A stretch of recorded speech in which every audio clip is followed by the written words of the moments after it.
All right guys, welcome back to the channel. We've been doing some snowmobile content recently, and it's finally time to start doing some UTV stuff because that's what you guys actually like to watch. Obviously the name UTV Invasion, so today we're gonna be working on Brianna's car. Now, you can see they're all completely torn apart. There's a video coming on that tomorrow. I'm actually going down to Utah to kind of explain why we're doing all that, but for today, this is what we're going to be working on. This is the Evolution Power Sports secondary fuel tank. So last year at Invasion, we did the longest group ride ever at St. Anthony, and we were out at the sandbox, and so going all the way over to Devils, ripping out there for a while, and then on the way back I actually ran out of fuel. Those things are very thirsty for ethanol, so this is going to be a lifesaver. But as you can see, I mean, Evo, they never disappoint, and you have everything here. So we are going to start taking apart the MAV R. We're going to get this installed. I'm not going to put ethanol in it today and fire it up. I mean, we still got a lot of stuff we got to put that on. We started, it looks really cool. So I'm just going to get it installed, everything wired up. Not going to fill it full of fuel yet because it's still cold out here. I mean, we are in a heated shop, so that helps, but I'm not going to be riding. And moving it around, it's way easier on 91. So we'll get that full probably within the next month because we're not far out from riding season. April is when we're going to start riding, but I think we're going to do a trip to Glamis. So I think we'll do that in March. But anyways, these are coming along. Got to get those axles out. You'll see what's going on with this shortly. That's a video that'll come next week. So yeah. Basically now, we're just gonna get started. I'm gonna pull out the seats, or the seat that this is gonna go under, and then we'll move from there. All right, so we've got a good start. Seats are out. I pulled that one out because I'm gonna be doing a bunch of new wiring and lighting in here, cleaning up a bunch of the stuff. Like I didn't do this as well as I wanted to, and it looks kind of like shit. So I'm gonna redo all that. Anyways, that's out. Remove that. You pop this off because there is going to be a T30 back in there. There's one there. That comes off. And then from here, I need to get all of this stuff off right here so I can get underneath that because we're going to be running wires and all that fun stuff. So I'm going to do that, and I'll be right back. These are now off. So these top two, they're smaller pieces. Those just pop off. And then here, there's 4 10 millimeters on either side that pop this off. As you can see now, it's wide open. So we have access from down here, goes right up through there. So my fuel line, or my vacuum line that goes back to that stuff, goes right up through there. Right into there, that's it. So now we have access all the way down. The next step is these trim pieces, they just clip in. There's 4 clips, 1, 2, 3, 4. So you just kind of slowly start pulling those out. Do that on both sides. I took off that center piece, and now this whole piece right here is going to come out. And so basically, I think it's like 8 of these 10s. So I'm going to pull them all off, and then I'm going to show you exactly where all those pieces are at so you know what to do. All right, so there's 8 bolts that go around that. You can see all of the bolt holes here. Now all of them are in use. These ones are from the pieces that go over that, but this one, the 2 on the end, and then there's 4 around here. Now I had an issue with this one.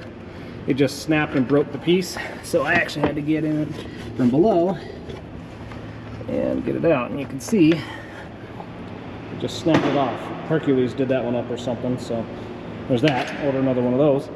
But that was the only issue I had there, getting that off. So now, as you can see, we're pretty wide open in here. The next step is going to be removing the glove box. So you've got 3 10s. Let's see, 1, 2, 3, and you've got that guy, and then inside here, I gotta empty all my crap. Some pieces here, and then apparently there's some little things right under here. So we'll get those out. So that's the next step. We're gonna get this pulled off and see what we can do from there. All right, now the 4 push pins that I'm talking about are here. 1, 2, there's one down there, there's one there. So now that is all loose. We can start pulling it apart. If you don't have one of these, you can get a whole set of it, or a set of them at Harbor Freight for like 12 bucks. I would highly recommend it because it helps a lot right here. One more T30 I forgot about right there. Then you pull that big bottom belly piece off, which is that right there. And then this can just pull right out. So look, now we have access to everything. That would have been easy to do when I ran all these wires. So now I can clean them all up, but we're gonna be running more anyway. So now that's all done. So on to the next step. The next step is to put these brackets on the bottom of the tank. I'll show you what that looks like here in just a second, but I wanted to test fit just to make sure I did it all right. But that's how it's gonna sit in there. It looks pretty good. So Trayden, hold that for just a second. Let's pull it back out. All right, so all of them are labeled here. So we got the passenger right, or passenger rear left, passenger rear right, and then these ones are labeled the same on the front for the fronts. So once you get them in place, put some blue Loctite on them and really crank them down and get them tight. So that's what I'm gonna do now. Now that they're all snug and tight, it fits in just like so. So there is your auxiliary fuel tank. As you can see, man, again, Evo just does it right. It's just sweet. So on to the next step. The next step is basically putting the fuel line and the vent line right here. So it routes the same way. So for those of you who've done the high rate fuel pump, your vacuum line goes all the way back to your boost tube, but it routes right through there. So you come down here, you come underneath, and then up here, tighten it on there, put that on here, get your pinch clamp done, and then we're gonna tie it into here. So what you're gonna do, pull this back, I'm gonna cut it, and then they have a block to put in here. So I'm gonna cut it real quick, I'll go get that block, and then we'll cut this and put that in, and I'll show you how to do that. All right, what I did here is I peeled it back, cut it with my knife, put it back on so it's nice and pretty. I just chopped this hose in half, and then you put the little block in between there. We're only doing the passenger side, so you have a little rubber cover that goes over that one, and then you put your vent hose right there and clamp it down. So very simple, nothing to stress out about, super easy to do. So I tighten this up, obviously I pinch clamp that, that's clamped there. So this step is done. All right, next step is to put this on.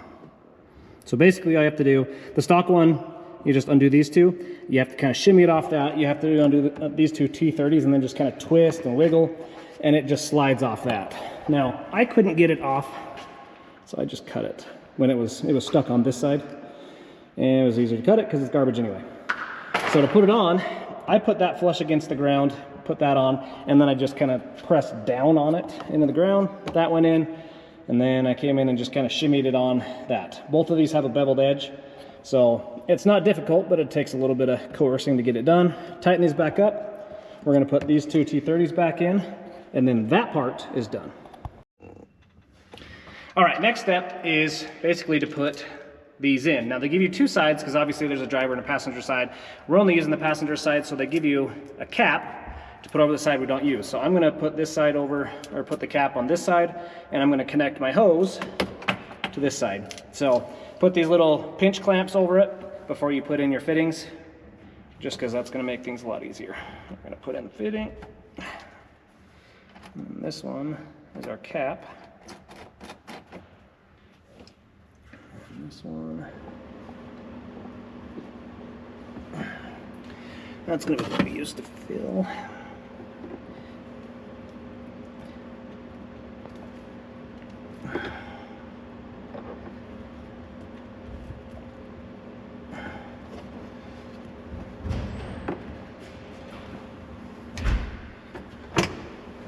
All right, now pretty much easy as that. I'm gonna tighten up this here, and then we're gonna attach the fuel line. All right, the next step, now that we got this all tightened up, I got this all tightened up, got the pinch clamps done, I need to connect the fuel line that goes down here to your auxiliary tank. So I'm only using one. So I cap this off with the cap that they provide, and then I'm gonna connect this one right to this side here.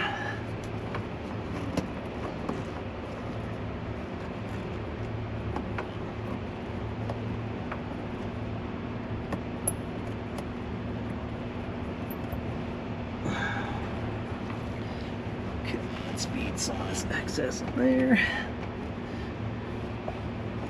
Then when I'm done, I'm going to zip tie all of this up so it's right here, clean, That way it doesn't rub on anything.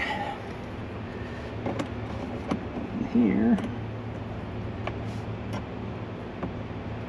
Let's go tighten this up. And just like that, that part is done. All right, guys, that pretty much wraps it up. The next step is just wiring. Now, I'm gonna do something a little bit differently because I'm gonna wire it into my switch panel. Evo does send it with this cool little rocker switch. Now, with the relay, I'm still gonna be using the relay that they send it with. You've got your relay, that actually connects to your panel, or your switch right there, and then you can put wherever, but where I'm wiring it to mine, I'm gonna run probably down underneath here, up here, so this plug is gonna rest in there. I'll put the relay in here, mount it in there somehow, and then I'm gonna power it off of one of my empty spots there. Super simple, very easy, great install. It didn't take a lot of time. If you have questions, hit me up. You can comment here, my Facebook, my personal Trevor Blackburn or UTV Invasion. DM me, I don't care. If you have questions, I'll help you out. I have so many people ask me about these things and how to do stuff, and it doesn't bother me. Kind of enjoy it. So don't hesitate to ask me for that. Tomorrow we are headed to Salt Lake to show you why these are completely torn apart. We've got a lot of work to do on these things to make them, to get both of them back together. For springtime, we're trying to do a March ride in Glamis. More to come on that one. We might do something with R3, just a big old ride out there with a bunch of people. So we got to get that done. I've got to get the new whips put on. I'm excited to show you guys those, and then everything else that we're doing. For those of you who've been watching the channel, you know we've fried all of our axles. So those have warranty, so I went with the Rhinos. So we have all 4 new axles to put on all these things. But aside from that, I think we're pretty much done with this video. We'll have another one in the next couple days showing what we're doing down in Salt Lake, or actually Tooele. You're gonna meet somebody there who's awesome at what they do. Again, you'll see more on that, but thanks for watching, guys. If you wanna get yourself a tank, go to evolutionpowersports.com, get yourself one of these things. You can get a single side like I did on the passenger side, or you can get 2 of them if you want that much more fuel. They do have a full install forum on there, which again, I've linked below. So if you have other questions that I didn't go over, I tried to go over everything that it took to do that, but if you have other questions, they're all on there, or DM me. So thanks for watching, guys. We'll see you in the next one.